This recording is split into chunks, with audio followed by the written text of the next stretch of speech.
ഞാനിപ്പോൾ ഉള്ളത് രാമന്തളിയിലാണ്. ഞാനൊരു ഫ്രണ്ടിൻ്റെ വീട്ടിലേക്ക് വിരുന്ന് വന്നതാണ്.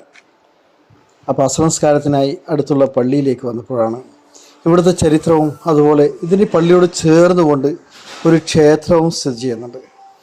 ഇന്നത്തെ കാലത്ത് അതൊക്കെ വളരെ എടുത്തു പറയേണ്ട ഒന്ന് തന്നെയായിട്ട് എൻ്റെ മനസ്സിൽ തോന്നി. അതുകൊണ്ട് എടുക്കുന്നൊരു വീഡിയോ ആണ്. കുറുവന്തട്ട കഴകം ശ്രീ പൂമാല ഭഗവതി ക്ഷേത്രത്തിൻ്റെ നേരെ മുൻപിലായിട്ട് 17 ശുഹദാക്കളുടെ മഖാമും അതോട് ചേർന്നുള്ള മസ്ജിദും സ്ഥിതി ചെയ്യുന്നു. റോഡിൻ്റെ 2 വശങ്ങളിലായിട്ടുള്ള ഈ സംഭവം എന്നെ ഏറെ മനസ്സിന് കുളിർമ നൽകുന്നതായിരുന്നു. ഇന്നത്തെ കാലത്ത് ഇതൊക്കെ ഒരു പ്രധാന വീഡിയോ ആയി എടുക്കേണ്ടതാണ്, മറ്റുള്ളവരിലേക്ക് എത്തിക്കേണ്ടതാണ് എന്നൊരു തോന്നൽ എൻ്റെ മനസ്സിലുണ്ടായി. ഈ പള്ളിയും ഇതിനോട് ചേർന്നുള്ള ശുഹദാക്കളുടെയും ചരിത്രങ്ങൾ വായിച്ചറിഞ്ഞ കാര്യങ്ങൾ ഞാൻ ഇതിലൂടെ നിങ്ങളിലേക്ക് എത്തിക്കുകയാണ്. രാമന്തളിയിൽ AD 1524 പോർച്ചുഗീസുകാരും മുസ്ലിങ്ങളും തമ്മിൽ നടന്ന പോരാട്ടത്തിൻ്റെ രക്തസാക്ഷികളായ 17 ശുഹദാക്കളെ സംബന്ധിച്ച ചരിത്രമാണ് ഇവിടെ ഉറങ്ങുന്നത്. ഈ പ്രദേശങ്ങൾ കോലത്തിരി നാടുവാഴികളുടെ കീഴിലായിരുന്നു. ഈ സമയത്താണ് പറങ്കികൾ ഇവിടെ താവളമടിച്ചിരിക്കുന്നത്. കാസർഗോഡ് മുതൽ തെക്കോട്ട് കോരപ്പുഴ വരെയും കുടക് മുതൽ പടിഞ്ഞാറ് അറബിക്കടൽ വരെയുള്ള ഭൂവിഭാഗമായിരുന്നു കോലത്തിരി നാടുവാഴികളുടെ കീഴിലായിരുന്നു ഈ പ്രദേശങ്ങൾ.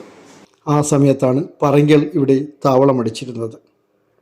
കാസർഗോഡ് മുതൽ തെക്കോട്ട് കോരപ്പുഴ വരെയും കുടക് മുതൽ പടിഞ്ഞാറ് അറബിക്കടൽ വരെയുള്ള ഭൂവിഭാഗമായിരുന്നു ആദ്യകാലത്ത് കോലത്തിരി നാടിൻ്റെ അധീനതയിലുണ്ടായിരുന്നത്.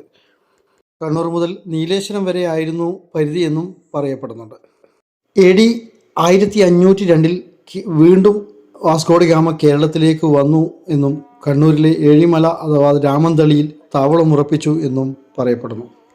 അധിനിവേശത്തിനെതിരെയുള്ള ആദ്യത്തെ സമരം ദേശീയ സ്വാതന്ത്ര്യം സംരക്ഷിക്കുന്നതിനുള്ള നിയോഗം കൂടിയായിരുന്നു ഈ യുദ്ധമെന്ന് വ്യക്തമാക്കുന്ന ചരിത്രങ്ങളാണ് ഈ ഭാഗങ്ങളിലൂടെ കാണാൻ കഴിയുക.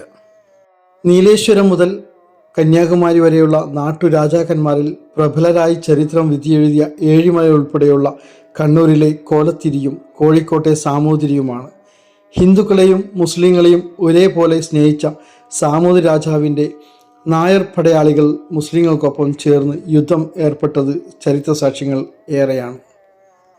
അറബി ഭാഷയിൽ രചിച്ച തൻ്റെ സമരഖാണ്ഡകാവ്യം ഫതഹുൽ മുബീൻ കോഴിക്കോട്ടെ ഹസരത് ഖാദി മുഹമ്മദ് സാമൂതിരിക്ക് സമർപ്പിക്കുന്നിടം വരെ എത്തി ആ സാമുദായിക സൗഹൃദം. ഐക്യത്തിൻ്റെ ദൃഢമായ കണ്ണികൾ കൂട്ടിയിണക്കിയതിൻ്റെ ചരിത്രം പിൽക്കാലത്തെ പോരാട്ടങ്ങൾക്ക് വളമായി എന്നതാണ് കാലം സാക്ഷിയായത്.